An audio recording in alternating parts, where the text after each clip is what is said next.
এত পরিমাণ বৃষ্টি আলহামদুলিল্লাহ আজকে নামতেছে, তবে এত পরিমাণ বৃষ্টি সবসময় ভালো বয়ে কিছু আনে না। দেখেন কি পরিমাণ লাইটিং আর কি পরিমাণ সৌন্দর্য, এর পরবর্তীতে অন্ধকার কিচ্ছু দেখা যাইতেছে না। যাই হোক, এখানে বেশি একটা সময় থাকা নিরাপদ হবে না, কারণ বৃষ্টির পরিমাণ অনেকটা বেশি, অনেকটা বেশি, যেটা ধারণা করা যাচ্ছে না কি পরিমাণ বৃষ্টি। আবার প্রচুর পরিমাণ বিদ্যুৎ চমকাইতেছে, এইখানে একেবারেই সুন্দর হবে না থাকা। যাই হোক, আর খুবই দুঃখিত ভিডিও দেখাইতে পারতেছি না, কারণ বৃষ্টির পরিমাণ অনেক বেশি। এই মুহূর্তে রিয়াদ শিবাসানের মধ্যে আছি, দেখেন চতুর সাইডে কোনো কিছুই দেখা যাচ্ছে না বৃষ্টির চোটে। এভাবে একেবারেই থাকাটা ঠিক হবে না, আমি দুঃখিত খুবই, কারণ এভাবে রিস্ক হয়ে যাবে এভাবে থাকা। অনেক পরিমাণ বৃষ্টি, অনেক অনেক অনেক পরিমাণ বৃষ্টি। সৌদি আরব রিয়াদ শিবাসানের মধ্যে আছে এই মুহূর্তে। যদি আমি আপনাদেরকে এই পাশটা একটু দেখাই, প্রচুর পরিমাণ বৃষ্টি, ওই যে গাড়ির সামনে আগাইতেই পারতেছে না, এত পরিমাণ বৃষ্টি। গাড়ির সামনে আগাইতে পারতেছে না, এত পরিমাণ বৃষ্টি সামনের উপর দিয়ে।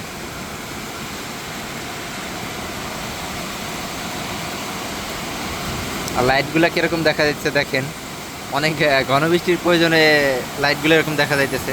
লাইটের সামনে যে ইয়াটা, এটা কিভাবে দেখা যাচ্ছে দেখেন, মানে অনেক পরিমাণ বৃষ্টি হইতেছে, অনেক পরিমাণ। আমার যেহেতু ক্যামেরার মধ্যে সম্ভবত পানি সামনে, যার প্রয়োজন এরকম দেখা যাইতেছে। যদিও ওয়াটারপ্রুফ কোনো সমস্যা নাই আশা করি, তবে বৃষ্টি অনেক বেশি, ধারণা করা যাচ্ছে না কি পরিমাণ বৃষ্টি। দেখেন নিচ দিয়ে পানি কিভাবে যাইতেছে ড্রেনের ভিতর দিয়ে। কতটুকু বৃষ্টি নামছে জানা যাবে পরবর্তীতে নিউজে অবশ্যই। এই মুহূর্তে টাইম বাজতেছে প্রায় 7:30, বিকাল 3টা থেকে অনবরত বৃষ্টি হইতেছে একইভাবে এরকম। এখন রাত প্রায় 7:30 বাজে, 33 বাজে এই মুহূর্তে। প্রত্যেকটা গাড়ি খুবই রিস্কের মধ্যে চলতেছে, কারণ এই দেশে প্রতিটা গাড়ি প্রায় 120-এর উপর স্পিড থাকে সব সময়। দেখেন প্রত্যেকটা গাড়ি একেবারে ধীর গতিতে চলতেছে, যেটা মনে হয় সম্ভবত 10, 20, 30 এরকম আছে। ওই যে দেখেন, মানে রাস্তার অর্ধেক পর্যন্ত ডুবে গেছে, ওইটা কিন্তু ঢালু জায়গা, তারপরে দেখেন কি পরিমাণ মানে গাড়ি অর্ধেক পর্যন্ত চলে আসছে, পানি, এত পরিমাণ পানি। জানি না নিচের অবস্থা কি, নিচের ওই যে ওই সাইড দিয়ে আরও বেশি অবস্থা খারাপ। আল্লাহ, এরকম বৃষ্টি এই 4 বছর ভিতরে কখনোই দেখিনি। প্রায় 4.5 বছর এখানে থাকি, এত পরিমাণ বৃষ্টি রিয়াদের মধ্যে কখনো আমাদের সামনের উপর সরাসরি এরকম পড়ে নাই। প্রচুর পরিমাণ বৃষ্টি, জানি না ভাগ্যে কি আছে, কপালে কি আছে। একদিক দিয়ে যুদ্ধ চলতেছে, আর এক দিক দিয়ে বৃষ্টি। আজকেও অনেক জায়গা রিয়াদে মিসাইল মারছে, যদি এই সমস্ত নিউজ আমাদের বলা ঠিক না, তারপর আপনাদেরকে হালকা পথে একটু টাচ দিয়ে দিলাম। গতকালকে ঠিক এই উপর থেকে আমি ক্যামেরা ধরছিলাম, যে দেখেন কি পরিমাণ বৃষ্টি। যদি ওই যে উপরে যে উচ্চতা গাড়িটা, ওই গাড়িটা দেখা গেছিল। আর একটা কথা বলি, এই বৃষ্টি যদি সৌদি আরবে না হয়, যদি বাংলাদেশে হইতো, তাহলে কি পরিমাণ পানি যে সকালবেলা বেঁধে যাইতো বা জমে যাইতো একই জায়গায়। আমি আপনাদেরকে যদি দেখাই, এই যে দেখেন এখানে, এখানে ছোট্ট একটা ক্যানেলের মতো আছে, মানে একটা পুকুরের মতো আছে। এখানে কোনো প্রমাণই নাই যে এত পরিমাণ বৃষ্টি কালকে এখানে হয়েছে। দেখেন এরিয়াটায় পুরো জায়গা কিন্তু কোনো বৃষ্টির প্রমাণ নাই, তবে পানি মানে অনেক স্রোত হিসাবে পানি গেছে, সেটা কিন্তু এখানে বোঝা যাইতেছে। এই হলো মরুভূমির মধ্যে বৃষ্টির নমুনা। যদিও পানি ওই সামনে আছে, আমি যদি আপনাদেরকে দেখাই একটু, ওই যে দেখেন পাখিগুলার সামনে, ওই যে সামনে যে গাড়ি দুটো আছে, গাড়ির সামনে কিন্তু পানি জমে আছে। যদি আমি আর একটু জুম করি, ওই যে দেখেন ওইখানে কিন্তু পানি।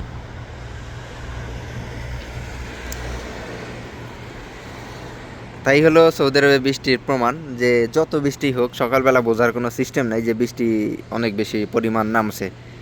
আর এখন পর্যন্ত আমাদের কাজ স্টার্ট হয় নাই, সেই গত বৃহস্পতিবারে কাজ বন্ধ হয়েছে, রোজার একদিন আগে। আর এখন পর্যন্ত কাজ আমরা শুরু করি নাই, জানি না এটা কবে শুরু হবে, কারণ সরকারি ছুটি ছিল প্রায় 4 দিনের মতো। যেহেতু অফিস আদালত সব কিছু 4 দিন বন্ধ ছিল। এখন আমরা যেহেতু আলাদা ব্যক্তিগত হিসাবে কাজ করি সৌদি আরবে, যার প্রয়োজনে প্রায় আরও শুক্রবার পর্যন্ত কোনো কাজ থাকবে না, সামনে শুক্রবার শনিবার পর্যন্ত কোনো কাম থাকবে না, হালকা পাতলা টুকিটাকিভাবে চলবে, আর সব কিছুই বন্ধ থাকবে। তাহলে সকালবেলার দৃশ্য আপনাদেরকে দেখাইলাম। এখন নাস্তা খাইতে যাইতেছি, নাস্তা খাওয়ার পরবর্তীতে আপনাদেরকে দেখাবো।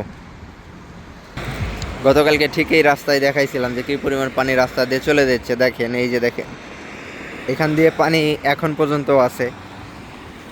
মানে এত পরিমাণ বৃষ্টি নামছে যে আমি আমার এই 4 বছর 4.5 বছরের ভিতরে কখনো এই পরিমাণ বৃষ্টি সৌদি আরবে দেখি নেই। দেখেন এই যে এখান থেকে পানি চলে গেছে, সেটার প্রমাণ কিন্তু আছে। এই যে যদিও পানি এখন হালকা পাতলা একটু আছে, এখন সকাল 7টা বাজে, পানি এখান দিয়ে আস্তে আস্তে করে এখনও যাইতেছে। আর ওই যে সামনে দেখেন পানি, ওই যে পানি ওখানে বেঁধে আছে, কারণ ওইখানে যেহেতু মানে পাকা জায়গা, যার প্রয়োজন ওইখানে পানি আছে। আর উপর থেকে ঠিক ওই বিল্ডিংগুলাই দেখতেছিলেন, সামনে যে ঘরবাড়ি না মানে এইগুলো দোকানপাট সবে যেগুলাই দেখতেছিলেন। আর আমি ভিডিওটা ধরছিলাম ওই যে জানালা, ওই যে ছোট্ট জানালা আছে একেবারে ডাইন পাশের কোনারে ওই যে ওই যে ওই জানালা থেকেই, এই যে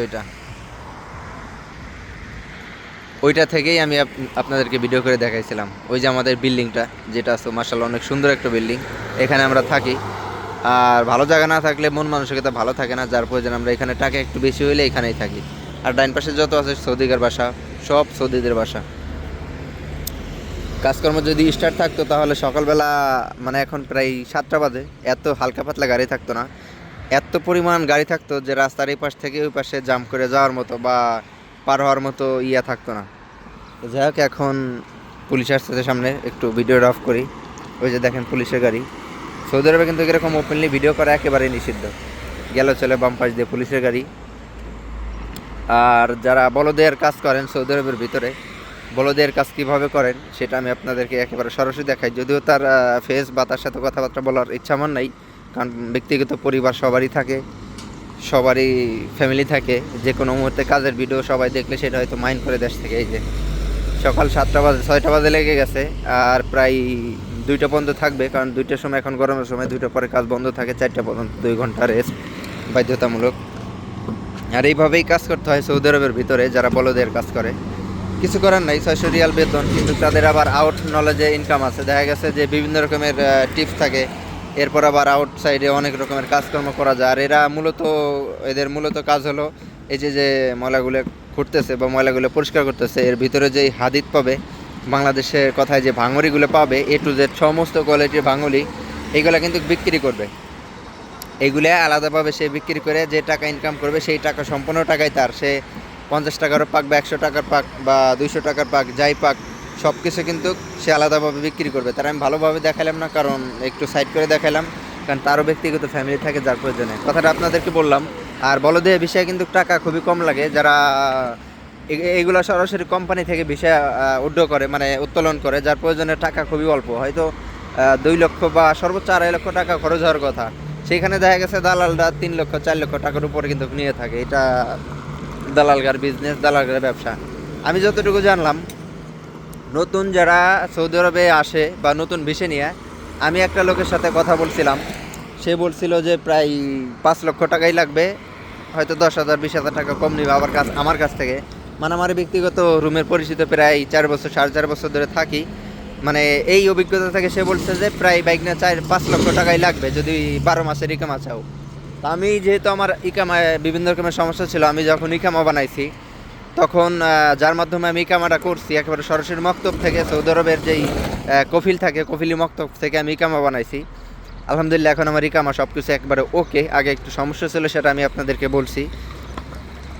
সে আমারে বললো যে তুই 9,500 রিয়াল দিবি, এরপরে টিকিট আর মেডিকেল তুই করে তোর লোক নিয়ে আসবি। তাতে 9,500 রিয়ালে বাংলাদেশি টাকায় প্রায় 2.5 লক্ষ টাকার মতো খরচ হয়। সেইখানে যদি আপনি টিকিট যোগ দেন বা আর অন্য মেডিকেল যোগ দেন, হালকা পাতলা টুকিটাকি খরচ দেন, তাতে আবার আছে 4 লক্ষ টাকার মতো খরচ হবে। সে যেভাবে বললো যদি 12 মাসে ইকামা সে দেয়। সে আবার আমার একটা কথা বললো, অনেক সময় সিস্টেমের কারণে 1 মাস 2 মাস ইকামার মেয়াদটা কম আসে, আর যদি সিস্টেম ওকে থাকে তাহলে দেখা গেছে তুই 12 মাসের ইকামাই পাবি। এই পাশে হইতেছে মরুভূমি, ওই যে বলদের লোক, ওই যে দেখেন আরও, এরা সবাই কিন্তু এখানে কাজ করবে। তো যাই হোক, আমি যতটুকু জানলাম আমার অভিজ্ঞতা থেকে, একটা ভিসা বিক্রি করলে প্রায় বাংলাদেশি টাকার 1,20,000 টাকার উপরে একটা মানুষের ইনকাম থাকে। একেবারে হাতে গোনা কলমে পরিষ্কার করে লিখে দিতে পারি আমি। যদিও আমি বিশের ব্যবসা করি না, কিন্তু আমি যেহেতু আমার ব্যক্তিগত একটা লোক আনার জন্য চেষ্টা করতেছি দেশ থেকে, যার প্রয়োজনে সে আমার সাথে এরকমভাবে কন্ট্যাক্ট করছে যে 9,500 রিয়াল তুই আমারে দিবি, বাকি তুই টিকিট কেটে তোর লোক নিয়ে আসবি, মেডিকেল খরচ আর টিকিটটা তোর। তাতে দেখা গেছে সেখানে আরও প্রায় 60,000 টাকা, মানে আপনার 10,000 টাকা লাগবে আপনার মেডিকেল খরচ। আর দেখা গেছে আমি ধরে দিয়েছি 50,000 টাকা আর কি, সিঙ্গেল একটা টিকিট কেটে তারা আমি নিয়ে আসবো। এই যে দেখেন বৃষ্টি নামছে, এখানে অনেক প্রমাণ আছে। এই যে ঘাসগুলো কি পরিস্থিতি হয়ে গেছে, এই যে দেখেন মানে এত পরিমাণ বৃষ্টি কালকে এখানে হয়েছে যে এই উপর থেকে ফ্লোয়ারের পার থেকে পানিগুলো নামছে। সেই পানি নামার ফলে দেখেন কি পরিমাণ ঘাসগুলো এখানে হয়েছে। যদিও এই যে এখান থেকে পানি নামছে এই যে কালকে, মানে এইটা ওভারটেক করে এখানে পানি নামছে। এই রাস্তা, এই যে যে রাস্তাটা দেখতেছেন প্রায় এখানে কতটুকু, প্রায় 1 হাতের উপরে জায়গা আছে।